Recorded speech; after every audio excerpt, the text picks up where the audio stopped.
हमारे अंदर प्रकृति ने, नेचर ने एक डॉक्टर बिठाया है। हर एक शरीर का अपना अपना पर्सनल डॉक्टर, जिसको बोला जाता है इम्यून सिस्टम। और अगर वो इम्यून सिस्टम सही तरीके से काम कर रहा है तो हमारा शरीर दुनिया का सबसे बड़ा डॉक्टर है। हमको किसी बाहर के डॉक्टर की जरूरत नहीं है, क्योंकि कभी हमारे शरीर में बीमारी आएगी। इम्यून सिस्टम के 3 इंपॉर्टेंट हिस्से होते हैं। सबसे पहला होता है बायो इंटेलिजेंस, कि इसमें इतनी अकल है, इतना दिमाग है कि ये सोचता है कि हमारे शरीर में कौन सी काम की चीज है और कौन सी बाहर से चीज आई है जो कि शरीर को नुकसान पहुंचा रही है, उसको पहचानता है, उसको रिकॉग्नाइज करता है। वो होती है, इसको बोलते हैं बायो इंटेलिजेंस। उसके बाद जब ये पहचान कर लेता है कि बाहर से कोई गलत सामान, गलत चीजें, हमारे टॉक्सिन हमारे बॉडी में आए हैं, तो उसको हमारे बॉडी की कुछ सेल्स होती हैं, उनको फैगोसाइट्स बोलते हैं, उनको खा लेती है, उनको स्वॉलो कर लेती है। और स्वॉलो करके ये उनको स्वॉलो कर लेती है, हजम कर लेती है। उनको स्वॉलो करने के बाद फिर तीसरा रोल सामने आता है, उसको बोलते हैं कीमोटैक्सिस, कि वो जो कचरा है, जो टॉक्सिन है, उसको केमिकली ये ब्रेक डाउन करते हैं, और केमिकली ब्रेक डाउन करके उसको हमारे शरीर से बाहर निकाल देते हैं, ताकि हमारा शरीर फिर से दुनिया का सबसे बढ़िया डॉक्टर बना रह सके। इम्यूनिटी में कई लेवल की होती है। सबसे पहले तो जो बच्चा जन्म लेता है उसके अंदर एक इनबॉर्न इम्यूनिटी होती है। अगर माँ का गर्भ के दौरान उससे अच्छी खुराक ली है, अच्छे सप्लीमेंट्स लिए हैं, तो पैदा हुए बच्चे की इम्यूनिटी इतनी बढ़िया होगी कि उसको कुछ महीनों तक किसी तरह की कोई बीमारी नहीं आएगी। ब्लड के लेवल की इम्यूनिटी होती है, फिर ये सेल लेवल की इम्यूनिटी होती है, और ये सब मिलके बनाते हैं शरीर का सबसे बढ़िया डॉक्टर। जब बीमारी होती है, क्यों होती है? हमारे ब्लड में हम जो खाते हैं, क्षारीय खाना या अल्कलाइन या एसिडिक खाना। जब एसिडिक खाना खाते हैं तो हमारे अंगों को नुकसान होता है, क्योंकि हमारा बॉडी को 7.2 से लेकर 7.3 तक का अल्कलाइन खाने की जरूरत होती है, उस पर शरीर ठीक से काम करता है। लेकिन आजकल हम क्या खाते हैं? टीवी पे देखते हैं, ये प्यास है बड़ी, दिल मांगे मोर, पेप्सी कोला, कोका कोला, ये दे आर प्योरली एसिडिक। उनका पीएच लेवल लगभग 3-4 के करीब होता है, और जब हम वो पीते हैं हमारे बॉडी का पीएच भी गिर जाता है, तो जिससे वो सेल डैमेज हो जाती है, इम्बैलेंस हो जाता है, और न्यूट्रिशनल डेफिशिएंसी हो जाती है, जिससे न्यूट्रिशन जो हम खाना खाते भी हैं, जो भी चाहे घटिया खाते हैं, अच्छा खाते हैं, जितना कुछ भी खाते हैं, वो ठीक से एब्जॉर्ब नहीं होता, तो हमारे शरीर को वो खाना नहीं मिलता। अब जब किसी कोई बीमारी आती है तो इंसान दवाई खाता है, और दवाइयां, उनका क्या रोल है हमारी बॉडी में? सबसे पहले तो वो एक पर्टिकुलर बीमारी की अलग अलग दवाई होती है। अगर किसी को हाई ब्लड प्रेशर है तो उसकी दवाई अलग है, किसी को लो ब्लड प्रेशर है तो उसकी दवाई अलग है, किसी का थायराइड ज्यादा काम करता है तो उसकी दवाई अलग है, जिसका थायराइड कम काम करता है उसकी दवाई अलग है, किसी को पेट में एसिडिटी है उसकी दवाई अलग है, किसी का ब्लड प्रेशर है उसकी दवाई अलग है। इस तरह हर चीज की अलग अलग दवाई है, यानी कि जो अंग्रेजी दवाइयां है वो बीमारी के मुताबिक स्पेसिफिक होती है। और ज्यादातर जो दवाइयां हैं वो सिर्फ बीमारी को जड़ से खत्म नहीं करती हैं, सिर्फ बीमारी के लक्षण को ठीक करती हैं। फॉर एग्जाम्पल मैं बताऊं, किसी मरीज को ब्लड प्रेशर ज्यादा है तो उसको ब्लड प्रेशर कम करने की दवाई दे दी जाती है। वो दवाई खाने से इसमें कोई शक नहीं, उसका ब्लड प्रेशर कम हो जाता है। लेकिन वो ब्लड प्रेशर बढ़ा क्यों था, उसका कोई कारण है, उस कारण के ऊपर उस दवाई का कोई रोल नहीं है। वो तो सिर्फ उस बढ़े हुए ब्लड प्रेशर को कम करेगी, या जो ब्लड प्रेशर कम है उसको ज्यादा करेगी, डिपेंडिंग कि कौन सी दवाई उसके लिए दी जाती है। फिर जितनी भी अंग्रेजी दवाएं खाई जाती हैं, मैं एक अंग्रेजी दवाई के डॉक्टर हूं, मैं 45 साल से अंग्रेजी दवाई की प्रैक्टिस करता रहा हूं, और जानता हूं कि अंग्रेजी दवाइयों के बहुत ज्यादा साइड इफेक्ट होते हैं। मुझे याद है जब मैं एलोपैथिक प्रैक्टिस किया करता था, अब तो खैर 18 साल हो गए तो बहुत कम करता हूँ, जब मैं अंग्रेजी दवाई की प्रैक्टिस किया भी करता था तो मैं लोगों को, अपने मरीजों को दवाइयां लिखने में बहुत कंजूस हुआ करता था, क्योंकि मुझे मालूम था उनके बहुत साइड इफेक्ट हैं। तो मैं उनको बोला करता था कि आप कोई ये एक्सरसाइज कर लो, ये परहेज कर लो, उस तरह से बीमारियां ठीक करो, ताकि दवाइयां ना खानी पड़े, क्योंकि उनके बहुत कई तरह के साइड इफेक्ट होते हैं, और उन साइड इफेक्ट से और कई तरह की बीमारियां शुरू हो। फिर आजकल के जमाने में क्या है, किसी इंसान को कोई छोटी मोटी बीमारी होती है, स्पेशलिस्ट के पास तो जाता नहीं है, पहले किसी गली मोहल्ले वाले केमिस्ट के पास जाता है। अब केमिस्ट को दवाइयों ने बॉडी में काम कैसे करना है उसको कोई नॉलेज नहीं है, तो उसने तो किसी डॉक्टर के पास कुछ देर के लिए काम किया था, तो वो समझने लगा कि डॉक्टर बन गया। तो कोई मरीज उसके पास गया तो उसने 2-3 दवाइयों का कॉम्बिनेशन बना के उस मरीज को दे दिया। उसको ये नहीं पता कि वो जो 2-3 दवाइयां उनके आपस में भी रिएक्शन होंगे, और आपस में रिएक्शन होने से अंदर नुकसान हो सकते हैं, जिसके वो आने वाले शरीर के अंगों को और सेल को डैमेज करेंगे। जैसे फॉर एग्जांपल किसी मरीज को अगर स्टीरॉइड बहुत ज्यादा खिलाया जाए, स्टीरॉइड दवाई होती है, वो एक इमरजेंसी की दवाई होती है। जब मरीज को बहुत ज्यादा तकलीफ हो, दूसरी दवाइयां काम नहीं करती, शरीर काम नहीं कर रहा, तो जब तक दूसरी दवाइयां अपना काम करने या डॉक्टर प्रॉपर उसकी दवाई ढूंढे, तब तक उस मरीज को स्टीरॉइड दिए जाते हैं ताकि वो थोड़ी देर के उसको सहारा मिल जाए। वो जादू की तरह काम करते हैं। लेकिन आजकल के छुट-पुट के डॉक्टर, जो गली मोहल्ले वाले डॉक्टर, वो हर मरीज को ज्यादातर स्टीरॉइड दे देते हैं, और ज्यादा स्टीरॉइड खिलाने से ज्यादातर लोगों के आज गुर्दे डैमेज हो रहे हैं। और आज आप किसी भी गुर्दे के अस्पताल में जाके देखो, आज छोटे-छोटे बच्चों के डायलिसिस हो रहे हैं, छोटे-छोटे बच्चों के गुर्दे फेल हैं और उनके डायलिसिस हो रहे हैं, उनके पास कोई रास्ता नहीं है। इसका कारण है कि बिना मतलब के ऐसी दवाइयों के कॉम्बिनेशन दिए जाएं जिनका उन लोगों को, छोटे-मोटे डॉक्टर को पता नहीं है, और वो अंगों को नुकसान करते। अब इतनी जब दवाएं दी जाती हैं तो नेचुरली बॉडी के इम्यून सिस्टम को तो नुकसान करेंगी। आफ्टर इम्यून सिस्टम की भी तो कोई सीमा है। अगर उसको सीमा से ज्यादा, उसको उसकी सहन शक्ति से ज्यादा उसको नुकसान किया जाए तो अल्टीमेटली उसको भी तो नुकसान होगा, और धीरे धीरे इम्यून सिस्टम जो अंदर का डॉक्टर है वो भी कहता है भैया अब मैं क्या करूं, अब ये मेरे से बाहर हो गया, और वो फिर थोड़ी देर तक वो भी सो जाता है।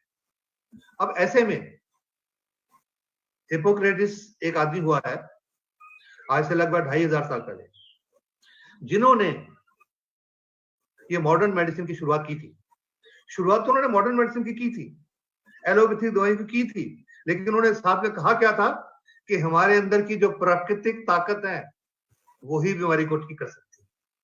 यानी कि जो हमारा इम्यून सिस्टम है, असली बीमारी को वही ठीक कर सकता है। ये जो दवाइयां जो आपको बताई हैं, ये सिर्फ उसकी हेल्प कर सकती है। और अगर इम्यून सिस्टम हमारा ठीक है तो हमारा शरीर एक ढाल की तरह है। ये जो मैं नेचुरल फोर्सेस की आपसे बातें करूं, यहां पर मैं आपको 2 उदाहरण देना चाहूंगा। आप सोचो, किसी इंसान को कोई चोट लग जाती है, उसकी चमड़ी के ऊपर एक कट लग जाता, घाव हो जाता, कोई शीशा लग गया, कोई चाकू लग गया, कोई कट लग गया, तो वो चमड़ी वहां से खुल जाती है। तो वो मरीज किसी डॉक्टर के पास जाता है, तो डॉक्टर क्या बोलते हैं उनको कि भैया ये जख्म है, चमड़ी है, इसके ऊपर टांके लगाने पड़ेंगे। तो मरीज तो उसके रिश्तेदार तो बोलेंगे लगाने पड़ेंगे, क्योंकि वही एक तरीका है। तो डॉक्टर उसके ऊपर टांके लगा देते हैं, टांके लगा के उसके ऊपर पट्टी वट्टी बांध देते हैं, और मरीज को बोलते हैं तो भैया 7 दिन के बाद आना, 10 दिन के बाद आना, ये टांके खोले। अब अगर वो डॉक्टर जिसने टांके लगाए हैं, अगर वो बढ़िया डॉक्टर है, तो एकदम से जख्म क्यों नहीं ठीक हो गया? उसको 7-10 दिन क्यों लगे? क्योंकि अंदर के डॉक्टर को वो चमड़ी जो वहां पे कटी हुई है, वहां की सेल्स को, कोशिकाओं को रीजनरेट करने के लिए 7 दिन या 8 दिन या 10 दिन लगेंगे। अगर वो टांके नहीं लगाएंगे, वो चमड़ी अगर खुली रहेगी, तो शरीर हमारा ठीक तो फिर भी कर लेगा, लेकिन फिर हो सकता है उसको 7 दिन की जगह हो सकता है 7 महीने लग जाए, जगह फिर भी भर जाएगा, लेकिन वहां पर बहुत बड़ा दाग पड़ जाएगा, स्कार हो जाएगा। वो डॉक्टर ने तो क्या किया है, वो टांके लगा के जो दोनों कटे हुए हिस्से हैं उनको एक दूसरे के नजदीक कर दिया, ताकि अंदर का डॉक्टर अपना काम तसल्ली से आराम से कर सके। और 7 दिन के बाद या 10 दिन के बाद जब वो घाव पट्टी उसके ऊपर खोली जाती है, तो जख्म जुड़ा हुआ होता है। तो क्या जख्म वो टांके लगाने वाले डॉक्टर ने जोड़ा है? नहीं, ये हमारे उस अंदर के डॉक्टर ने जोड़ा है।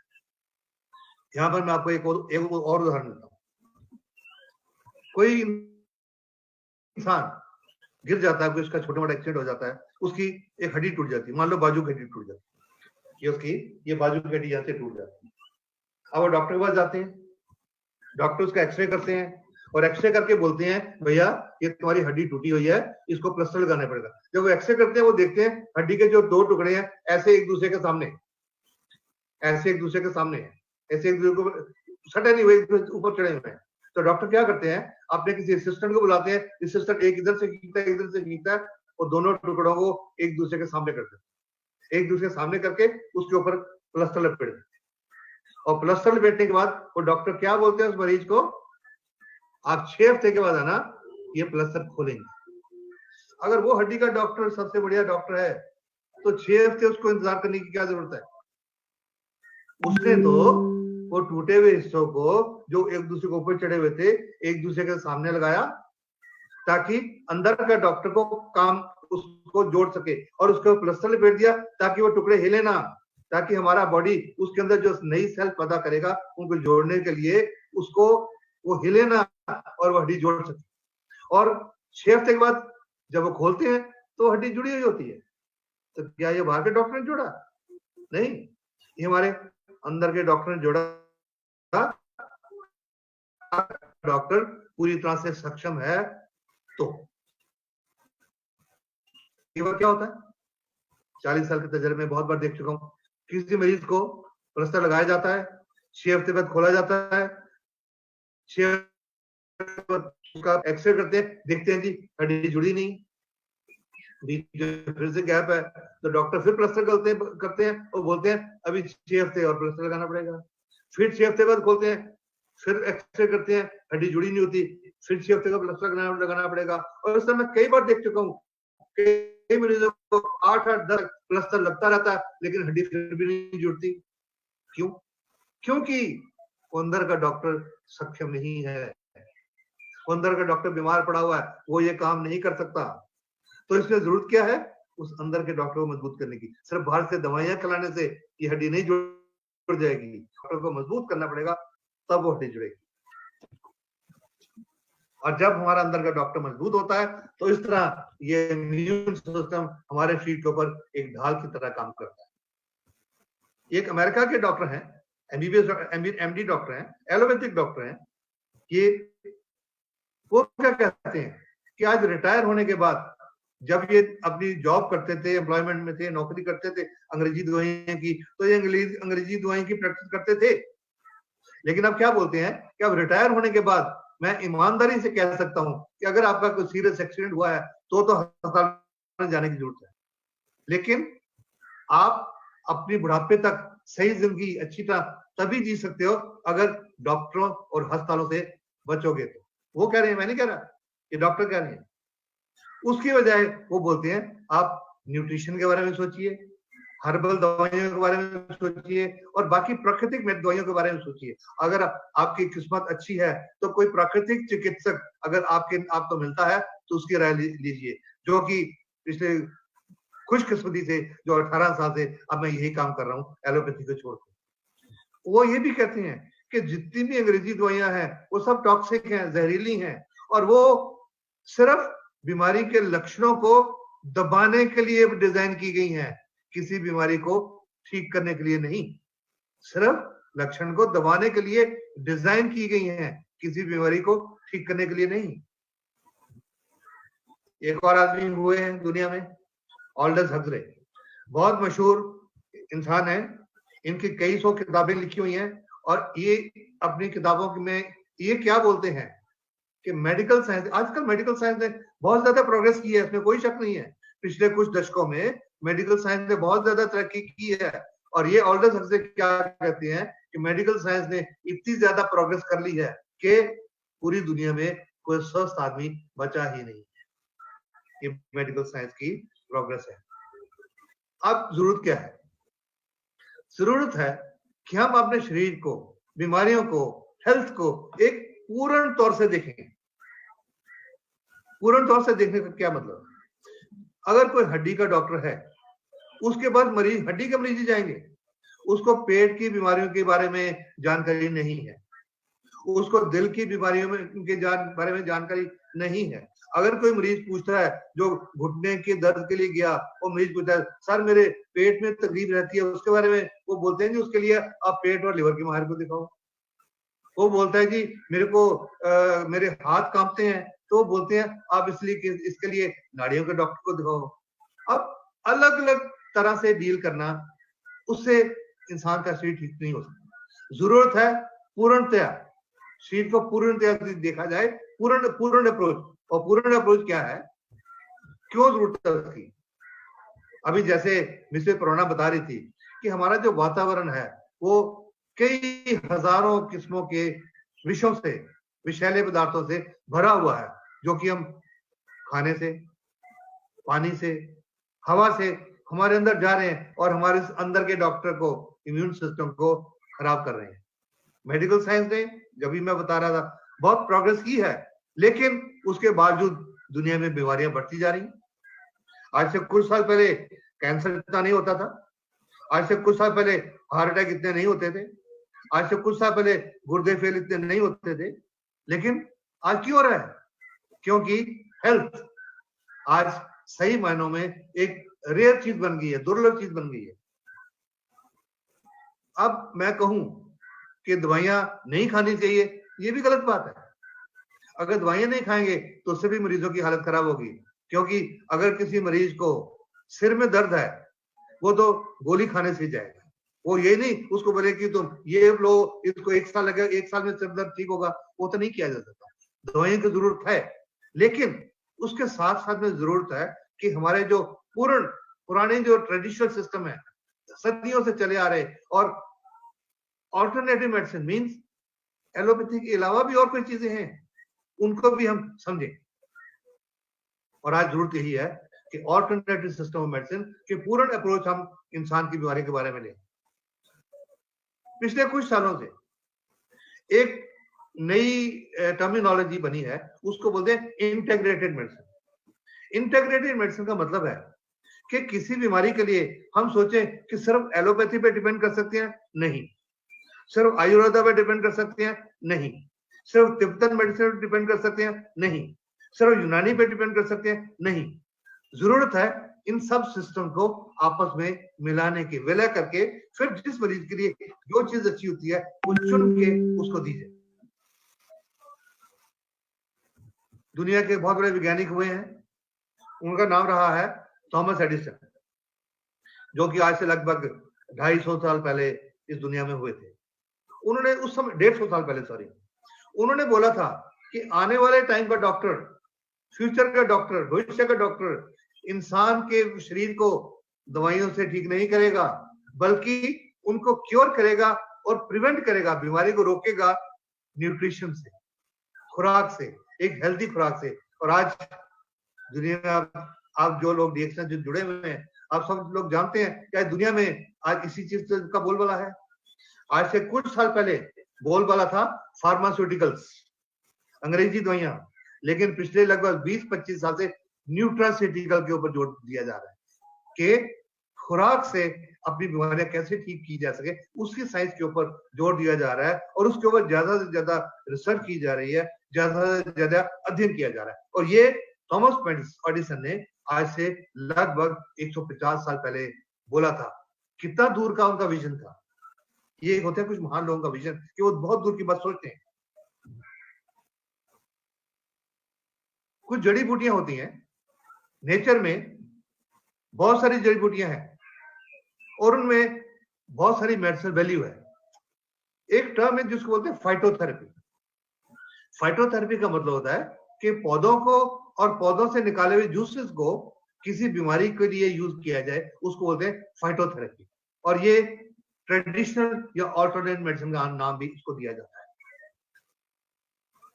बहुत सारी जड़ी बूटियां हैं जो कि बीमारियों के इलाज के लिए इस्तेमाल की जाते हैं, उनके बहुत सारे नाम है। जैसे आप टी ऑयल देख रहे होंगे, ये डीएक्शन का टी क्रीम है, उसमें टी ऑयल यूज होता है। इसमें बहुत सारी और भी बहुत सारी चीजें हैं, नोनी है, एलोवेरा है, क्रैनबेरी है, मोरिंडा सेटिवोलिया है, टर्मेरिक है, जिनसेंग है, फ्लैक्सीड ऑयल है, ब्राह्मी है। ये सब बूटियां हैं, पौधे हैं, लेकिन इनमें बहुत सारे औषधीय तत्व हैं। जो मैं हिप्पोक्रेटिस की बात की थी, जिन्होंने वो मॉडर्न मेडिसिन के बारे में कहा था, उन्होंने मॉडर्न मेडिसिन शुरू तो की थी, लेकिन साथ में उन्होंने ये भी कहा था, let food be your medicine, कि खुराक को अपनी दवा बनाओ। और किसी विद्वान ने ये भी कहा था कि आप खुराक को अपनी दवा बनाओ, नहीं तो एक वक्त आएगा आपको दवा एक खुराक के रूप में लेनी पड़ेगी। कितना विजन था हिप्पोक्रेटिस का कि let food be your medicine. एक आपने छोटे स्कूल में पढ़ा होगा, prevention is better than cure. इलाज से परहेज बेहतर है, लेकिन इसका अमल नहीं किया जाता। इंसान किसी चिकित्सक के पास, चाहे वो प्राकृतिक चिकित्सक है, चाहे वो एलोपैथिक चिकित्सक है, उनका तभी जाता है जब कोई बीमारियां होती हैं।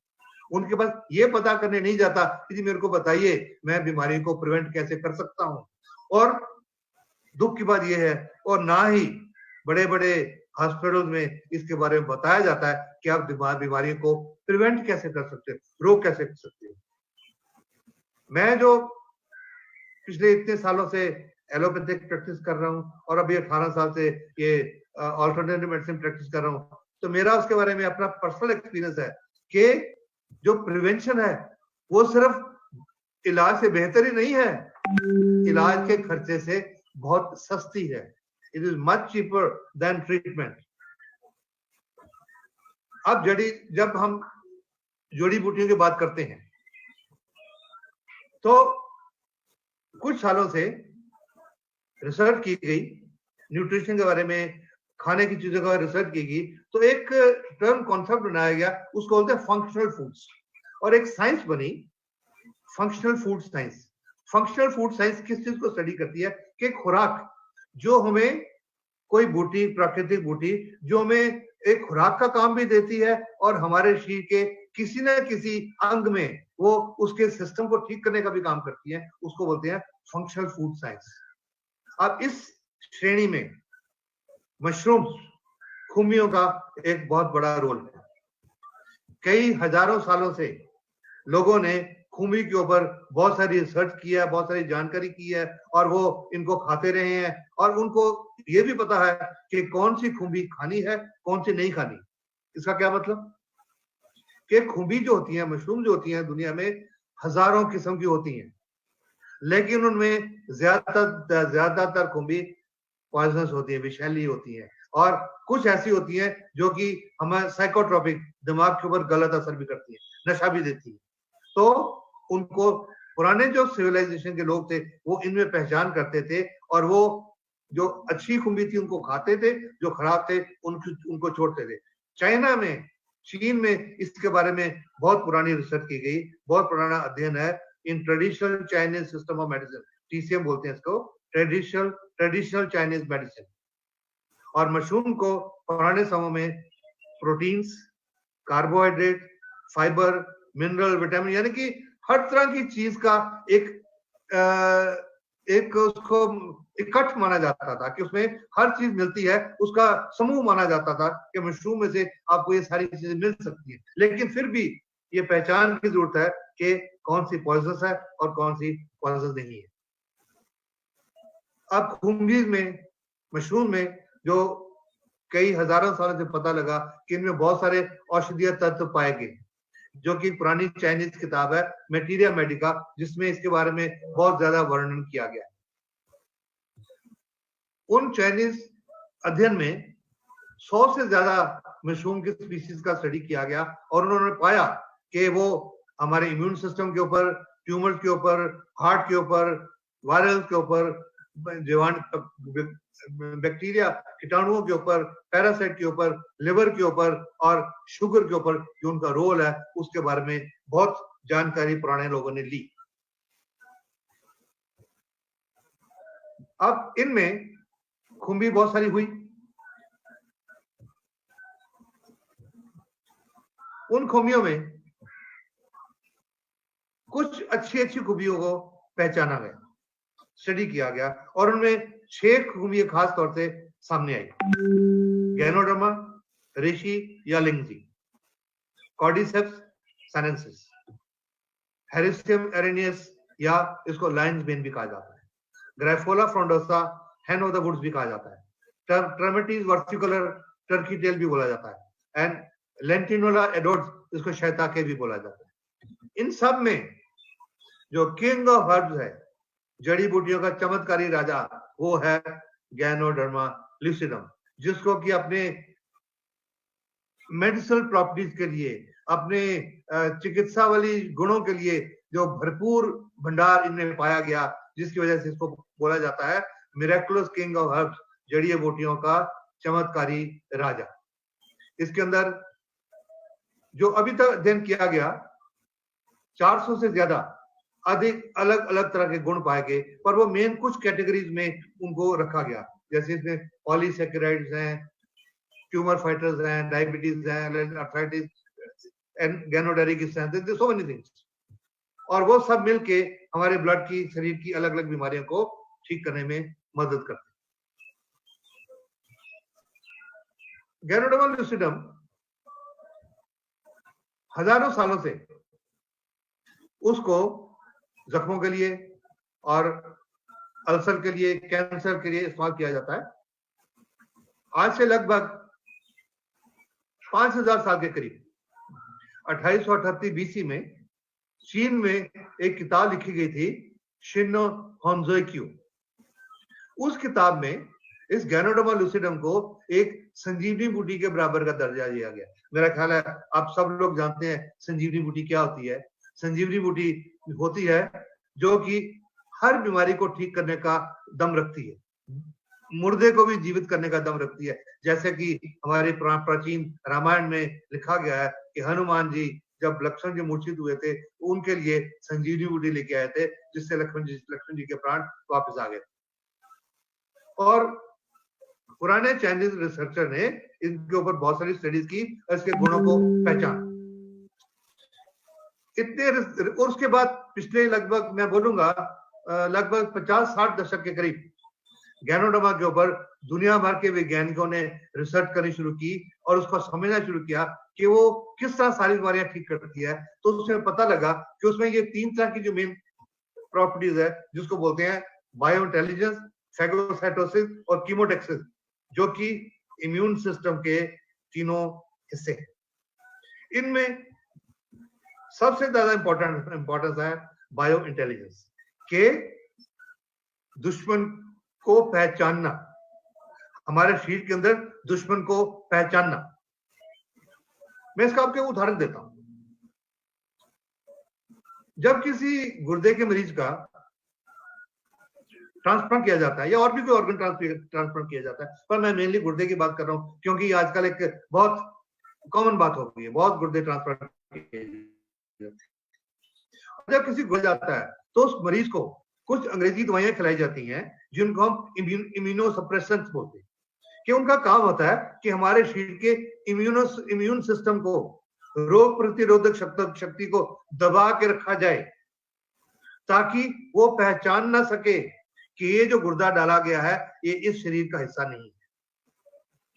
अगर वो इम्यूनोसप्रेसेंट नहीं दिए जाएंगे, अगर उसको नॉर्मल दवाई दी जाएगी, तो जब ट्रांसप्लांट किया जाएगा तो हमारे बॉडी का जो बायो इंटेलिजेंस सिस्टम है वो पहचानेगा कि ये हमारे शरीर का हिस्सा नहीं है, तो उस गुर्दे को रिजेक्ट कर देगा। इसलिए दवाइयां खिला खिला के हमारे इम्यून सिस्टम को सप्रेस करके दबा के रखा जाता है ताकि हमारा बॉडी उस गुर्दे को रिजेक्ट ना कर दे। लेकिन आज बहुत मैं भी देख चुका हूं कि इसके बावजूद आज कई लोगों के गुर्दे जो ट्रांसप्लांट किए गए थे वो रिजेक्ट हो गए और वो दोबारा से उनको डायलिसिस की जरूरत पड़ी। तो बायो इंटेलिजेंस जो है इसका मैं इसको थोड़ा मैं डिटेल आपको बताता हूं कि बायो इंटेलिजेंस का हमारे बॉडी में क्या रोल है। इसका मेन रोल तो जैसे मैंने आपको बताया, ये पहचानना कि हमारे शरीर का दुश्मन कौन है, कौन बाहर से अंदर आया। लेकिन हमारे शरीर के अंदर हजारों किस्म के कीटाणु और हजारों किस्म के जीवाणु वो हमारे शरीर में रहते हैं, वो हमारे शरीर का एक जरूरी हिस्सा है। उनके बिना हमारा शरीर, हमारे शरीर के सिस्टम ठीक से काम नहीं कर सकते, उनके बिना हमारा डाइजेस्टिव सिस्टम ठीक से काम नहीं कर सकता। तो हमारा जो अंदर का बायो सिस्टम वो पहचान करता है कि ये अंदर के कीटाणु है और या ये बाहर से आया हुआ है। तो जो अंदर के कीटाणु है वो उनको नुकसान नहीं पहुंचाती, जो बाहर के कीटाणु है वो उनको पहचान के उनको खत्म करता है। तो बायो इंटेलिजेंस क्या है कि ये हमारे जो फ्रेंडली बैक्टीरिया है उनको हमारे प्रॉपर फंक्शन के लिए जरूरी है और उनको पहचानता है, लेकिन उस एट द सेम टाइम वो देखता है कि जो हमारे शरीर में हर रोज हजारों किस्म के कीटाणु वायरसेस सब तरह से हमारे शरीर में अटैक करते रहते हैं, क्योंकि जो हमारा वातावरण है वो लाखों किस्मों के कीटाणु और वायरसेस से लदा पड़ा हुआ है, और वो हर समय 24 घंटे हमारे शरीर के ऊपर अटैक करते रहते हैं। तो हमारे शरीर के जो इम्यून सिस्टम के अलग अलग हिस्से हैं, सबसे पहला हिस्सा होता है हमारी त्वचा, उसको रोकते हैं। उसके जब अंदर जाते हैं तो उस समय ये बायो इंटेलिजेंस काम करता है। तो ये जो बायो इंटेलिजेंस है ये पहचानता है कि कौन से हमारे अंदर के फ्रेंडली कीटाणु है और कौन से दुश्मन है, कौन से बाहर से एनिमी आया हुआ है, कौन से बाहर से कीटाणु आए हुए हैं। और एक बार जब वो उन बाहर के कीटाणुओं को या बाहर के वायरसेस को, बाहर के जीवाणुओं को पहचान लेता है, एक बार बाहर से को कीटाणु आया, उसने हमारे अंदर के सिस्टम में उसको डिस्ट्रॉय किया, तो हमारा बायो इंटेलिजेंस सिस्टम इतना जबरदस्त है, इसकी इंटेलिजेंस इतनी ज्यादा है कि उसको जब तक वो शरीर है तब तक वो याद रखता है कि ये वाला कीटाणु बाहर से आया था, और दोबारा कभी वो आएगा तो पहले से उसको खत्म करता है। उसको उसको उसको उसको उसको ज्यादा दोबारा रिसर्च करनी नहीं पड़ती। वो एक बार उसको ढूंढ के उसके खिलाफ हमारे शरीर में एक फौज बना देता है जिसको बोलते हैं एंटीबॉडीज। और जब दोबारा कभी वो कीटाणु हमारे शरीर में अटैक करता है तो एंटीबॉडीज उसको खत्म कर देती है। तो उसको हमेशा के लिए उसको याद रखता है कि ये दुश्मन है, ये बाहर से आता है, इसको अंदर नहीं आने देना। एक बार जब उस बायो इंटेलिजेंस सिस्टम ने उन बाहर के कीटाणुओं को, बाहर के जीवाणुओं को, बाहर के टॉक्सिन को पहचान लिया, तो उसके बाद दूसरे होते हैं मैक्रोफेजेस, और उसको जो ये प्रोसेस पैदा करते हैं जो उसको फैगोसाइटोसिस बोलते हैं, कि वो उसको खा लेते हैं, सॉलो कर लेते हैं। उसमें जो उसके तत्व होते हैं मैक्रोफेजेस, एंटीबॉडीज,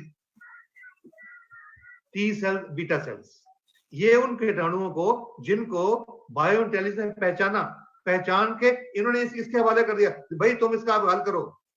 जैसे क्या होता है, पुलिस है, वो सड़कों में घूम रही है, कोई बदमाश है, उसको पकड़ के उसने जेल में डाल दिया, और दरोगा को बोला अब आगे तुमने काम करना है।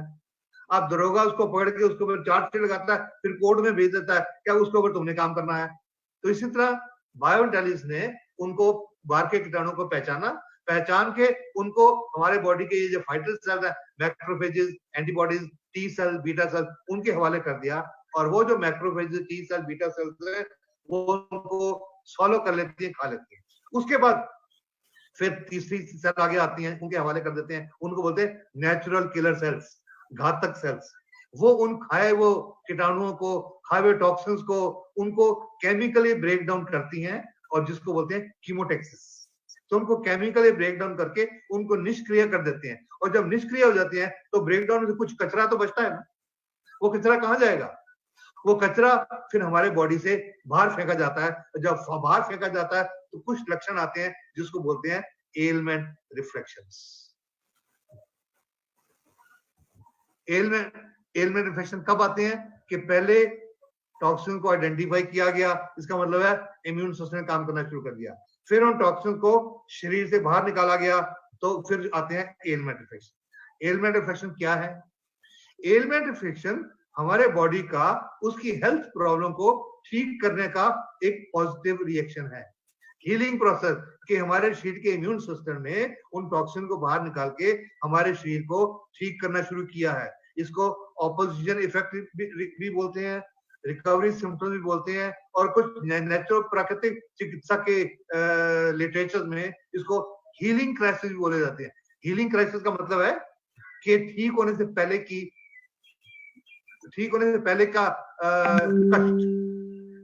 पहले का कष्ट, हीलिंग क्राइसिस। और ये रिफ्लेक्शन, और कई बार ऐसा होता है हीलिंग क्राइसिस, लोगों को बार बार हीलिंग क्राइसिस आते हैं। क्यों आते हैं? कि जब तक वो कचरा पूरी तरह से बाहर निकलेगा नहीं, वो हीलिंग क्राइसिस आते रहेंगे, और जब हीलिंग क्राइसिस जब कचरा खत्म हो जाएगा तो हीलिंग क्राइसिस बंद हो जाएंगे। और होता क्या है, आप लोग जो लोग डिएक्शन से जुड़े हो, आपने बहुत देखा होगा, आप किसी को ये डिएक्शन की प्रोडक्ट देते हैं, गैरोडोमा देते हैं, तो उसको लेना शुरू किया तो किसी को छींकें आने शुरू हो गई, किसी को चमड़ी के ऊपर फोड़े आने शुरू हो गए, किसी का दर्द बढ़ गया, तो वो डॉक्टर के पास जाता है, अपने गैरोडोमा की को खाना शुरू कर देता है, डॉक्टर को जाता है, डॉक्टर बोलता है ये क्या तुमने कचरा खाना शुरू कर दिया, और वो डॉक्टर उसको और दवाइयां लिख देता है। उन दवाइयों से क्या होता है, वो हीलिंग क्राइसिस तो आने बंद हो जाते हैं, लेकिन धीरे धीरे अंदर प्रॉब्लम बढ़ती रहती है और अल्टीमेटली वो एक हेल्थ क्राइसिस बन जाती है। तो आप सोचिए, क्या बार बार हीलिंग क्राइसिस को सहना अच्छा है या उनको इग्नोर करके एक हेल्थ क्राइसिस में जाना अच्छा है? अक्लमंदी तो यही है कि ये जो नेचुरल चीजों से, नेचुरल फूड सप्लीमेंट से, गैनोडर्मा से या और भी कुछ ऐसी चीजें होती हैं, उनसे जो हीलिंग क्राइसिस आ रहे हैं उनको होने दो, उसको सहो, कोई खरा नुकसान नहीं करेंगे, वो आपको किसी तरह की कोई तकलीफ नहीं पहुंचाएंगे, वो धीरे धीरे खत्म हो जाएंगे और अल्टीमेटली आपका शरीर दोबारा से एक सबसे बढ़िया डॉक्टर बन जाएगा। और ये जो हीलिंग क्राइसिस है ये टेम्पररी है, ये हमेशा तक चलने वाले नहीं है, ये टेम्पररी लक्षण है और इनका एवरेज जो पीरियड है 1 सप्ताह से लेकर 3 सप्ताह तक होता है। किसी को कम भी हो सकता है, किसी को ज्यादा से भी ज्यादा भी हो सकता है। ये डिपेंड करेगा कि शरीर में जो टॉक्सिन्स है, जो कचरा है, उसकी मात्रा कितनी है। अगर ज्यादा मात्रा है, अगर ज्यादा कचरा निकालने में टाइम ज्यादा लगेगा, अगर कम कचरा है तो जल्दी साफ हो जाएगा। कुछ मैं आपको एग्जांपल दूं कि किस तरह के एलिमेंट इन्फेक्शन आ सकते हैं। आंखें लाल हो सकती हैं, आंखों में धुंधलापन आ सकता है, आंखों में कचरा आ सकता है, नाक बह सकता है, खांसी आ सकती है, छींकी आ सकती है, गला सूख सकता है, मुंह में छाले हो सकते हैं, कान ब्लॉक हो सकते हैं, बदबूदार पसीना आ सकता है, शरीर को फोड़े निकल सकते हैं, चमड़ी में खारिश हो सकती है, हाथ पैर सुन्न हो सकते हैं, पैर सुन्न हो सकते हैं, उल्टी आ सकती है, पेशाब में जैसे और तेल के तरह का चिकनाई वाला पेशाब आ सकता है, या दस्त आ सकते हैं, या कब्ज हो सकती है। ये अलग अलग तरह के एलिमेंट इन्फेक्शन है, ये डिपेंड करते हैं कि किस तरह का कचरा बॉडी में जमा है और उसको निकालने के लिए क्या। कचरा जो है वो 2 तरह का होता है, water soluble and fat soluble. तो किस तरह का कचरा है उसके मुताबिक अलग अलग तरह के ये लक्षण है। और ये जो एलिमेंट इन्फेक्शन है ये उस ऑर्गन, जिस अंग की बीमारी है उस अंग से रिलेटेड है। अगर लिवर में कोई प्रॉब्लम है, जब उसका कचरा निकलेगा तो आंखों में लाली आएगी। अगर गुर्दे में कोई प्रॉब्लम है, गुर्दे की सेल में टॉक्सिन है, जब उसकी सफाई होगी तो कानों में भारीपन होगा, कान बंद होंगे। अगर किसी का दिल में कोई प्रॉब्लम है तो मुंह के ऊपर सेक निकलेगा। अगर नाड़ियों में कोई प्रॉब्लम है तो उसके नाड़ियों वाले हिस्से में, जैसे बाजू में, जैसे जिसको लकवा है तो उसको उसमें दर्द होगा। जोड़ों का दर्द किसी को है, गठिया है तो उसको दर्द बढ़ेगा, क्योंकि शुगर की प्रॉब्लम है, एक बार शुगर का लेवल बढ़ेगा। जिसको मिर्गी के दौरे पड़ते हैं, एक बार दौरे थोड़े से बढ़ेंगे। किसी को माइग्रेन का अटैक पड़ते हैं, एक बार अटैक थोड़े से बढ़ेंगे। किसी को सर्वाइकल स्पॉन्डिलोसिस की प्रॉब्लम है, उसको चक्कर आएंगे। इस तरह अलग अलग बीमारियों के अलग अलग लक्षण होते हैं। तो मैं आपको राय दूंगा कि जब भी आप किसी मरीज को खाने के लिए आप गैनोडर्मा की प्रोडक्ट दो तो उसको उसकी बीमारी के मुताबिक थोड़ी सी जानकारी जरूर दे दो कि आपको ऐसी निशानियां आएंगी, उससे घबराना नहीं, ताकि वो पहले से ही तैयार हो और उसे घबराए नहीं। और साथ में उसको ये भी बताना है कि जब ऐसे एलिमेंट इन्फेक्शन आने लगेंगे या जब गैनोडर्मा की प्रोडक्ट लेनी शुरू करनी है तो आपको पानी खूब ज्यादा पीना है। वो क्यों? जब पानी खूब ज्यादा पिया जाएगा तो ये तो निश्चित है कि ज्यादा पेशाब आएगा, और जब ज्यादा पेशाब आएगा तो टॉक्सिन जल्दी बाहर निकलेंगे, तो एलिमेंट इन्फेक्शन जल्दी खत्म हो जाएंगे। अब ये मैं आप गैनोडर्मा को के बारे में कुछ पत्रिकाओं में कई तरह की रिपोर्ट छपी, मैं उसके बाद थोड़ी जानकारी देता हूँ। ये सोलन में एक नेशनल मशरूम रिसर्च सेंटर है, राष्ट्रीय खून अनुसंधान केंद्र। वहां पर पिछले 25-26 साल से गैनोडर्मा की रिसर्च हो रही है और वहां पे साइंटिस्ट हैं, उनकी टीम है, उनका कई अखबारों में इंटरव्यू आ चुकी है। आप पढ़ तो नहीं पाएंगे, ये छोटा मैं आपको बता देता हूँ। उन्होंने इसमें लिखा है कि आर.डी. राय जो वैज्ञानिक है, कि उन्होंने लिखा है कि गैनोडर्मा, इसको रेशी बोलते हैं जापानीज भाषा में, तो उन्होंने रेशी लिखा है कि ये सबसे महत्वपूर्ण औषधीय मशरूम है। उन्होंने ये भी बताया है कि ये कैंसर, हृदय रोग, रक्तचाप, ब्लड प्रेशर और मधुमेह, शुगर जैसी घातक बीमारियों के लिए किसी संजीवनी बूटी से कम नहीं है। वैज्ञानिक कह रहे हैं किसी संजीवनी बूटी से कम नहीं है। पालमपुर हिमाचल में एक कृषि अनुसंधान केंद्र है, कृषि विश्वविद्यालय है। वहां पर क्या बोलते हैं गैनोडर्मा के बारे में? शरीर में रोगों से बचाव का कवच बनेगा मशरूम। कई रोगों के लिए रामबाण औषधि के रूप में यह मशरूम कार्य करेगा। यहाँ तक कि प्राण घातक कैंसर के उपचार में भी यह मशरूम लाभकारी पाया गया है। वहीं रोग प्रतिकारक गुणों के चलते, यानी कि इम्यून सिस्टम को ठीक करने के गुणों के चलते हुए ये अन्य प्राणघातक रोगों से भी बचाव करेगा। अब ये इसमें क्या क्या बोलते हैं कि ये किन किन बीमारियों को ठीक कर सकता है, किन रोगों में उपयोगी है? कैंसर, क्रोनिक हेपेटाइटिस, लिवर की बीमारियां, मधुमेह, हृदय रोग, पक्षघात means paralysis, ulcer, arthritis, rheumatism, asthma, hepatitis A B C, जिसको आम भाषा में काला पीलिया बोला जाता है, जो कि किलर डिजीजेस है, घातक बीमारियां जिसका कोई इलाज संभव नहीं है। सोरायसिस एक चमड़ी की बीमारी है। मम्स जो गालों के ऊपर जो सूजन आ जाती है।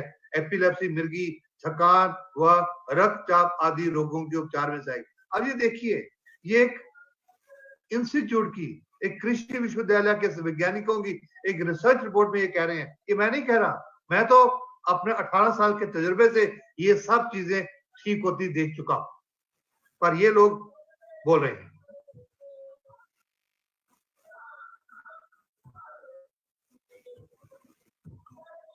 मैं इसको पिक्चर को ऑन कर लूं दोबारा, ये देखना भैया, इसको दोबारा कैसे हम करेंगे? हाँ ठीक है।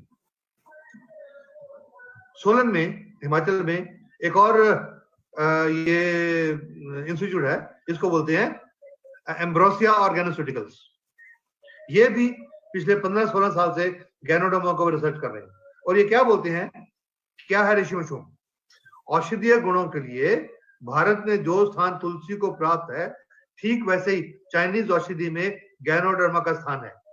यह मशरूम लकड़ी की छाल जैसी सख्त और नीम जैसी कड़वी होती है। ये कैंसर, एड्स, हृदय रोग, मधुमेह, गठिया, उच्च रक्तचाप, एलर्जी, लिवर और किडनी की बीमारी को दूर करने में काम आता है। केरला में एक जगह थ्रिसूर, वहां पर एक आंवला कैंसर रिसर्च इंस्टीट्यूट है, वहां पर गैनोडर्मा की रिसर्च की गई। वहां वो क्या कहते हैं कि जब किसी कैंसर के मरीज को रेडियोथेरेपी, बिजलियां लगाई जाती हैं, तो उसको बहुत साइड इफेक्ट आते हैं, उसके बहुत सारे बाल उतर जाते हैं, बहुत कमजोरी होती है। वो क्यों होती है कि वो रेडियोथेरेपी जो एक्सरसाइज होती हैं, वो उनका काम है कैंसर की सेल को मारना, कैंसर की सेल को किल करना, पर वो नहीं पहचानती कि कौन सी कैंसर सेल है और कौन सी हमारी बॉडी की फाइटर सेल है। T cell, lymphocyte, beta cell, macrophages and all this. तो जब वो रेडियोथेरेपी, वो किरणें जब उस हिस्से में डाली जाती हैं, तो कैंसर सेल के अलावा उससे कई गुना ज्यादा हमारे बॉडी की जो फाइटर सेल्स है उनको मार देती है, जिसकी वजह से हमारे शरीर में बहुत ज्यादा कमजोरी आती है और उसके बाद कैंसर पहले से ज्यादा फैलने लग जाता है, क्योंकि अब फाइटर सेल कैंसर की सेल से फाइट करने के लिए बची नहीं है या सक्षम नहीं है। तो ये रिसर्च कहती है कि अगर किसी मरीज को गैनोथेरेपी रेडियोथेरेपी किरणें का ट्रीटमेंट दिया जाता है, तो अगर साथ में उसको गैनोडर्मा लूसिडम अगर खिलाई जाए, तो ये सिलेक्टिवली हमारे बॉडी की जो नॉर्मल सेल्स है, फाइटल सेल्स है, उनको बचाता है, उनको सेव करता है, उनको सुरक्षित रखता है। अब ये बहुत सारे दुनिया भर के रिसर्च और क्लिनिकल ट्रायल्स हैं गैनोडर्मा के ऊपर, कि गैनोडर्मा के किस तरह हमारी बॉडी के अलग सेल्स के ऊपर काम करता है। कैंसर के ऊपर ये मैं आपको थोड़ा नटशेल में बता रहा हूँ, अदरवाइज ये रिसर्च रिपोर्ट बहुत बड़ी है कि ये बोलते हैं, मैं इसको यार मिनिमाइज करके कि गैनोडर्मा के बारे में रिसर्च में पता लगा कि कैंसर के पेशेंट में बहुत ज्यादा सुधार करती है इन टर्म्स ऑफ के ट्यूमर जो कैंसर का जो ट्यूमर है, इसको ट्यूमर ही बोलता हूं मैं, वो आगे बढ़ता नहीं है या बाकी अंगों में फैलता नहीं है, या मरीज की क्वालिटी ऑफ लाइफ वो ठीक रहती है। इसका क्या मतलब है? क्वालिटी ऑफ लाइफ ठीक रहती है। अक्सर जब किसी मरीज को कैंसर होता है, वो कैंसर अस्पताल में जाता है, उसको कीमोथेरेपी दी जाती है, रेडियोथेरेपी दी जाती है, और उस कीमोथेरेपी रेडियोथेरेपी से जब हमारे बॉडी की फाइटर सेल भी खत्म हो जाती हैं और दोबारा कैंसर का सेल, क्यों सारी तो मरती नहीं, अगर 2-4 भी बच गई तो वो बढ़ने लगती हैं और दोबारा से कैंसर की शेप ले लेती हैं और पूरे शरीर, और तब वो इंस्टीट्यूट, वो अस्पताल वाले बोलते हैं कि अब इनको घर ले जाओ, सेवा करो। और मरीज को बहुत तकलीफ होती है, उनको दर्द होता है तो उनको कई तरह के नशे के टीके, ट्रामाडोल, माइक्रो और मॉर्फिन जैसे दी जाते हैं ताकि उनका दर्द कम हो सके। उन इंजेक्शन का उस दर्द के ऊपर कोई रोल नहीं है, उसका रोल है हमारे दिमाग के ऊपर कि हमारे दिमाग में जो दर्द सहने की क्षमता है वो उसको शांत कर देता है या उसको उस क्षमता को बढ़ा देता है ताकि हम ना करें। दर्द तो वहीं का वही है और धीरे धीरे वो कैंसर आगे बढ़ता रहता है, लेकिन मरीज उसमें उस टीके के असर से समझता है कि शायद मैं ठीक हूं। बट गैनोडोमा का क्या काम है कि ये उसकी जितने भी मरीज की लाइफ बची है वो उस क्वालिटी ऑफ लाइफ को ठीक करता है। अगर इसमें देखो कोई शक नहीं है, मैं आपसे पूरा साफ तौर पे बोलूंगा, मैं ये नहीं कहूंगा, मेरे को पिछले 18 साल में मैं कई हजार कैंसर के मरीजों को डील कर चुका हूं और उनमें बहुत सारे लोग ठीक हो चुके हैं, पर मैं ये नहीं कहूंगा कि सब ठीक हो। मेरे पास तो कोई भी कैंसर का मरीज आता है तो मैं तो उसको ये बोलकर, मेरे पास मरीज पहुंचते ही तब है जब अस्पताल से जवाब मिल चुका होता है कि आप घर ले जाओ, सेवा करो। तो ऐसे में मैं उसको कैसे बोल सकता हूँ ठीक हो जाएगा? मैं तो यही बोलता हूँ भैया अब और तो रास्ता है नहीं है, आप भगवान का नाम लेकर इस गैनोडोमा, ये प्रकृति की बनाई हुई प्रोडक्ट है, इसको ट्राई करो और इसलिए करो कि इस इंसान के पास जितना भी वक्त बचा है उसकी क्वालिटी ऑफ लाइफ अच्छी बनी रहे और वो ठीक ठाक जिंदगी जी सके। गैनोडोमा का कॉरोनरी आर्टरी, एक मिनट यार पानी पी लो।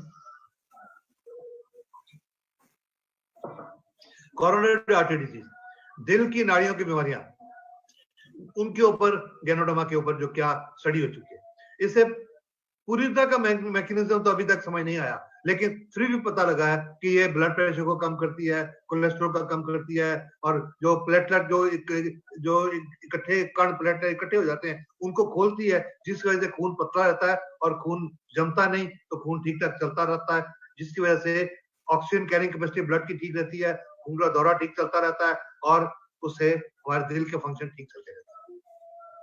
शुगर, आज शुगर की बीमारी, डायबिटीज दुनिया में एक महामारी का रूप ले रही है और ये तो हमारे देश में जो इसके बारे में प्रेडिक्शंस हैं वो ये है, ये WHO ने कहा, वर्ल्ड हेल्थ ऑर्गेनाइजेशन, के सन 2025 यानी कि आने वाले और 5-7 साल तक लगभग 70 से 75% इंडिया की पॉपुलेशन शुगर का मरीज होगी। तो क्या उस समय तक बैठे इंतजार किया जाए? इसलिए मैं तो हर एक को राय देता हूं कि आप, और जिनके फैमिली में शुगर की हिस्ट्री पहले से है उनको तो ज्यादा ही ध्यान देना चाहिए। अगर जिनके घर में कोई पहले शुगर की हिस्ट्री है, अगर वो किसी एलोपैथी वाले डॉक्टर के पास जाएंगे तो क्या उनको ये कहा जा सकता है कि आपके पिताजी को शुगर थी, आपकी माताजी को शुगर थी, आप अभी से इंसुलिन के टीके लेना शुरू कर दो? क्या ये पॉसिबल है? नहीं, ये पॉसिबल नहीं है। लेकिन हम उनको ये बोल सकते हैं कि आप गैनोडोमा लेना शुरू कर दो, आप ये प्राकृतिक चिकित्सा लेनी शुरू कर दो, ताकि ये क्या करती है, गैनोडोमा क्या करती है कि हमारे पेनक्रियाज में, अग्नाशय में जो बीटा सेल्स जो डैमेज हो रही हैं, जहां से इंसुलिन ठीक से बन नहीं रही, उसको एक्टिवेट करके, उनको रिपेयर करके, रीजनरेट करके उसकी इंसुलिन की सिक्रीशन को बढ़ाते हैं और एक ग्लूकागोनिक चीज होती है उसको कम करते हैं। इनसे गैनोडोमा शुगर को में एक एंटी डायबिटिक का रोल प्ले करती है, ताकि अगर शुगर नहीं है तो ना हो, अगर है तो कम हो जाए या ठीक हो जाए। किसी मरीज को, जब इस बात को ध्यान से सुनिएगा क्योंकि लोग ये गलतियां करते हैं, अगर किसी मरीज को शुगर की बीमारी है उसको ये नहीं बोलना अरे तुम छोड़ो उसको, ये गैनोडोमा लेना शुरू कर दो, नहीं, उन दवाइयों के साथ साथ एज ए कॉम्प्लीमेंट्री मेडिसिन, उनके साथ इंटीग्रेटेड मेडिसिन, जैसे मैंने पहले बोला था, उन दवाइयों के साथ साथ उन दवाइयों का रोल है शुगर का, जो खून में जो शुगर की मात्रा है उसको कम करना, उनका पेनक्रियाज की सेल के ऊपर कोई रोल नहीं है। गैनोडोमा का शुगर का जो खून के अंदर जो शुगर की मात्रा है उसके ऊपर गैनोडोमा का कोई रोल नहीं है, उसका रोल सिर्फ पेनक्रियाज की सेल के ऊपर है। इसलिए इन दोनों को कंबाइन करके जो खून में शुगर की मात्रा है वो दवाई से कम की जाए, गैनोडर्मा साथ में ऐड की जाए ताकि वो पेनक्रियाज के सेल को रिपेयर करके इंसुलिन अंदर से बननी शुरू हो जाए और शुगर बढ़नी बंद हो जाए। जब शुगर बढ़नी बंद हो जाएगी तो धीरे धीरे ये दवाइयां कम होते होते ये खत्म हो जाएगी। ये कम करने की जरूरत है। हेपेटाइटिस बी लिवर की बीमारी है, इसको काला पीलिया भी बोला जाता है। हेपेटाइटिस बी, हेपेटाइटिस सी, इन सबको काला पीलिया बोला जाता है और ये बहुत सीरियस बीमारियां हैं। और ये गैनोडर्मा का इसके ऊपर ट्रायल किया गया तो इसमें पता चला कि गैनोडर्मा के जो पॉलीसैकेराइड और ट्राइटरपीन्स होती हैं वो इनका एंटीवायरल रोल है। और ये जो वायरसेस की जो हेपेटाइटिस बी का वायरस है उनका जो अंदर की स्ट्रक्चर है डीएनए बोलते हैं, उसके अंदर एक चीज होती है पॉलीमरेज, उसके ऊपर ये उसको कम करती हैं, इनहिबिट करती हैं, जिससे कि वो हेपेटाइटिस बी फैलता नहीं है। न्यूरोस्थेनिया, नाड़ियों की बीमारियां। आज की मॉडर्न सोसाइटी में जहां स्ट्रेस एंड स्ट्रेन इतना ज्यादा है, यहाँ ये नाड़ियों की बीमारियां बहुत कॉमन हो चुकी है। एक सर्वे किया गया ऑस्ट्रेलिया में, ऑस्ट्रेलिया न्यूजीलैंड, इसको ऑस्ट्रेलेशिया बोलते हैं। ऑस्ट्रेलेशिया में एक सर्वे किया गया जिसके मुताबिक लगभग 17.7 लोगों को इन्वेस्टिगेट किया गया, उनमें ये नाड़ियों की प्रॉब्लम पाई गई। आज अमेरिका जैसे एडवांस कंट्रीज में, कनाडा जैसे एडवांस कंट्री में सबसे ज्यादा बिजी जो डॉक्टर्स हैं वो हैं साइकियाट्रिस्ट, दिमागी बीमारियों के डॉक्टर, क्योंकि ये नाड़ियों की बीमारियां स्ट्रेस एंड स्ट्रेन के कारण आज नाड़ियों की बीमारियां आ रही हैं। इसका ये मतलब नहीं है कि वो आदमी पागल है, इसका ये मतलब नहीं है, he is not a psychiatric person, लेकिन उसके अंदर नाड़ियों की कमजोरी है जिसकी वजह से वो ठीक तरह से सोच नहीं सकता, ठीक तरह से काम नहीं कर सकता, जल्दी थकावट हो जाती है, जल्दी मेंटल थकावट हो जाती है, तो पूरी तरह काम करने में सक्षम नहीं है। तो जिनको इस तरह की नर्वस डिजीजेज होती है, न्यूरोस्थेनिया होती है, तो अंग्रेजी दवाई में किया जाता है, उसको कुछ एंटी डिप्रेसेंट और कुछ होने वाली नशे की दवाएं दी जाती है, जिनके बहुत सारे साइड इफेक्ट होते हैं और इन साइड इफेक्ट से और कई बीमारियां पैदा होती हैं। गैनोडर्मा में जो कुछ एक्टिव कंपोनेंट्स हैं जिनमें पर्टिकुलर एडिनोसिन होता है, वो इन सेंट्रल नर्वस सिस्टम के ये जो सिम्टम्स ऐसे लक्षण हैं उनको कम करता है, जिसकी वजह से मरीज की शारीरिक और दिमागी जो थकावट होती है उसको कम करती है और मरीज एक बेहतर वेल बीइंग महसूस करता है। अब आप लोगों ने खुद जब गैनोडर्मा खानी शुरू की गई थी, या आपने कई लोगों को देखा होगा जिनको आप गैनोडर्मा के प्रोडक्ट खाने को देखते हो तो देते हो, तो कुछ दिनों के बाद, कुछ हफ्ते के बाद वो मरीज आपको कहता है यार मुझे अच्छा लग रहा है, ये प्रोडक्ट बहुत अच्छी है कि मैं अभी थकता नहीं हूँ, मेरे को शरीर में अच्छा जान रहती है, अभी मेरा पहले सिर भारी हो जाता अब वो भारी नहीं होता। तो ये गैनोडर्मा का यही रोल है कि इसके अंदर जो एडिनोसिन होती है वो सेंट्रल नर्वस सिस्टम की वर्किंग को ठीक करता है।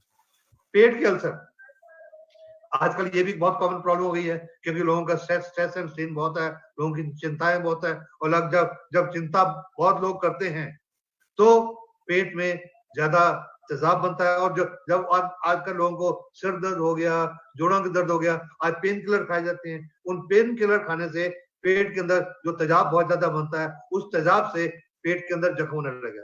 तो उस जख्म को ठीक करने के लिए अंग्रेजी दवाई में एक चीज होती है ग्लाइकोसामिनोग्लाइकेन, उसके इंजेक्शन लगाए जाते हैं ताकि वो उसके ऊपर एक आर्टिफिशियल लेयर बना देता है जिसके कारण वो जो तेजाब है वो पेट की अंदर की लाइनिंग को नुकसान नहीं करता।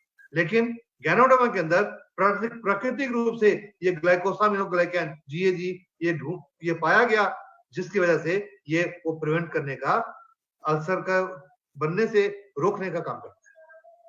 गैनोडर्मा के अंदर कोलेस्ट्रॉल को, जो खून में चर्बी की मात्रा है, उसको कम करने का भी बहुत रोल है। इसके ऊपर बहुत सारे ट्रायल्स हैं, मैं वो सारे इतनी ज्यादा नहीं बता सकता, पर बहुत लंबी रिसर्च रिपोर्ट है इसके ऊपर। यूएसए की भी एक रिसर्च रिपोर्ट है और एक Indian institute of technology Delhi की भी एक रिसर्च रिपोर्ट है।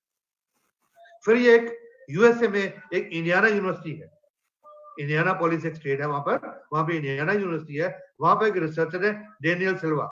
उन्होंने आज से लगभग 16-17 साल पहले गैनोडर्मा को प्रोस्टेट कैंसर, जो आदमियों में एक सेल होती है, उसको पंजाबी में गदूद बोलते हैं, मुझे नहीं पता हिंदी में क्या बोलते हैं, प्रोस्टेट बोलते हैं उसको, उसके ऊपर जो कैंसर होता है, और जो ब्रेस्ट, औरतों की ब्रेस्ट के कैंसर है, उसके ऊपर गैनोडर्मा का बहुत अच्छा रोल उसमें पाया गया। उन्होंने इसमें यह भी कहा है कि गैनोडर्मा लिस्टिडियम जो का एक्सट्रैक्ट है वो कीमोथेरेपी की तरह काम करता है। अब बहुत सारे लोग जब ऐसी कोई YouTube पे ऐसा कोई लेक्चर सुन लिया, अब मैं कई बार बहुत लोग मेरे को फोन करते हैं, सर वो आपका YouTube के ऊपर लेक्चर सुना, गैनोडर्मा के बारे में सुना, तो हमने वो गैनोडर्मा अमेज़न से मंगवा ली या फलां बंदे से हमने ले ली। अब ये जो डेनियल सिल्वा है, इसके अंदर ये नीचे एक चेतावनी दे रहे हैं कि गैनोडर्मा में बहुत केमोथेरेपी वाली पावर भी है और बहुत सारी पावर्स हैं, लेकिन ध्यान रहे सब तरह की गैनोडर्मा जो मार्केट में बिकती हैं उनमें ये गुण नहीं है। ये यहाँ छोटा आप नहीं पढ़ पाएंगे, लेकिन ये इस लास्ट पैराग्राफ में ये लिखा हुआ है कि उनमें सब तरह की गैनोडर्मा जो मार्केट में मिलती हैं उनमें वो रोग प्रतिकारक गुण या उनको कैंसर को क्योर करने के गुण नहीं है, इसलिए इसका ध्यान देने की जरूरत है। डीएक्सन की गैनोडर्मा में ये गुण है क्योंकि वहां की जो प्रोसेसिंग है वो बस से सबसे यूनिक तरह की प्रोसेसिंग। अब ये बहुत सारी और रिसर्च रिपोर्ट्स हैं यूएसए की मिनेसोटा में कि इसका डायबिटीज के ऊपर, कोलेस्ट्रॉल के ऊपर, लिवर डिसऑर्डर के ऊपर और जो खून की नाड़ियों के अंदर जो परत जम जाती है जिससे वो हार्ट की नाड़ियां पतली बंद होने लग जाती हैं, नैरो होने लग जाती हैं, जिस वजह से हार्ट अटैक होते हैं। और फिर एक ये इंस्टीट्यूट है कॉर्नेल मेडिकल कॉलेज, उन्होंने गैनोडर्मा का रोल कैंसर मैनेजमेंट में बताया है। एक बहुत बड़ा इंस्टीट्यूट है यूएसए में, Linus Pauling institute of science and medicine, और वहां के वैज्ञानिकों को सबसे ज्यादा नोबेल प्राइज मिले। वहां पर एक जैपनीज डॉक्टर थे, डॉक्टर फुकुमी मोरिशिगे, अभी वो नहीं है, अभी कुछ साल पहले उनकी डेथ हुई, वो एक कैंसर स्पेशलिस्ट थे। उन्होंने यह लिखा है कि अपनी प्रैक्टिस के दौरान मैंने गैनोडर्मा को कैंसर के इलाज में या एज ए प्रिवेंटिव मेजर या उसके इलाज के लिए मैंने बहुत अच्छे रिजल्ट पाए। 1994 में एक स्लोन कैटरिंग कैंसर इंस्टीट्यूट है न्यूयॉर्क यूएसए में, वहां मिस्टर माइकल चैंग थे, उन्होंने भी गैनोडर्मा के ऊपर स्टडी की थी, उन्होंने बहुत अच्छे इसको रिजल्ट पाए थे और उन्होंने तब कहा था कि उसमें रिसर्च पूरी नहीं थी, तो उन्होंने सजेस्ट किया था कि गैनोडर्मा के ऊपर, इसका कैंसर की ट्रीटमेंट के ऊपर और कैंसर के बचाव के ऊपर क्या रोल है, इसके ऊपर ज्यादा स्टडी करने की जरूरत है। लेकिन अफसोस की बात है कि जितनी स्टडी इसके ऊपर होनी चाहिए थी उसके ऊपर उस समय नहीं की गई। लेकिन अभी रिसेंटली मेरे जानने में आया है कि उस इंस्टीट्यूट के कुछ वैज्ञानिकों ने, कुछ डॉक्टर्स ने अनऑफिशियल तौर पे, ऑफिशियल तौर पे नहीं, क्योंकि ऑफिशियल तौर पे उनको फार्मास्यूटिकल माफिया अलाउ नहीं करता, लेकिन अनऑफिशियल तौर पे उन्होंने अपने मरीजों को कैंसर की दवाइयों के साथ साथ गैनोडर्मा के सप्लीमेंट भी देना शुरू कर दिया है। एक अमेरिका में एक और जगह है सैन एंटोनियो, वहां पर ये एक टेक्सास में हेल्थ साइंस सेंटर है, वो क्या बोलते हैं कि गैनोडर्मा का एंटी इंफ्लेमेटरी एजेंट, उसकी वजह से इसका अल्जाइमर डिजीज, जो कि एक बुढ़ापे की एक बहुत जबरदस्त, बहुत सीरियस एक ब्रेन डिसऑर्डर है, जिसमें इंसान सब कुछ भूल जाता है, अपने घर वालों को भी पहचानता नहीं, खाना पीना नहीं पहचानता, कुछ याद नहीं रहता, और वो बहुत गलत किस्म की बीमारी होती है और बहुत तरस वाली बीमारी होती है। उसका गैनोडर्मा में रोल स्टडी किया गया और दिल की बीमारियों के ऊपर इसका रोल स्टडी किया गया। जापान में एक इंस्टीट्यूट है Toyama medical and pharmaceutical university, उन्होंने गैनोडर्मा का HIV-1 human immuno deficiency virus, उसके ऊपर इसका रोल कि गैनोडर्मा कैसे उसके असर को रोक सकती है, ये स्टडी किया गया। अब तक गैनोडर्मा के ऊपर जो रिसर्च की गई उसमें से लगभग 400 एक्टिव मेडिसिनल कॉन्स्टिट्यूएंट ढूंढे गए हैं, लेकिन अभी भी कुछ वैज्ञानिक कहते हैं कि अभी इसके ऊपर और रिसर्च करने की जरूरत है, कि अभी इसमें और भी कुछ खजाना है, कि उसमें अभी और भी कुछ ना कुछ चमत्कारी गुण मिलेंगे। लेकिन इन सब के बावजूद जो भी तक हो चुका है, ये कहने में किसी तरह की कोई कोताही नहीं होनी चाहिए, कहने के कोई इसमें हमको ये नहीं, शर्म नहीं करनी चाहिए इसको जड़ी बूटियों का राजा कहने में और इसको एक मैजिक जादूगरी मशरूम कहने में हमको बिल्कुल किसी तरह की रोकथाम नहीं करनी चाहिए। आजकल एक सीरियस प्रॉब्लम चल रही है, आप सब लोग जानते हैं, पूरी दुनिया में हंगामा मचा हुआ है, पूरी दुनिया में लगभग 11 लाख लोग इससे प्रभावित हो चुके हैं, लगभग 60-65 हजार लोगों की मौत हो चुकी है।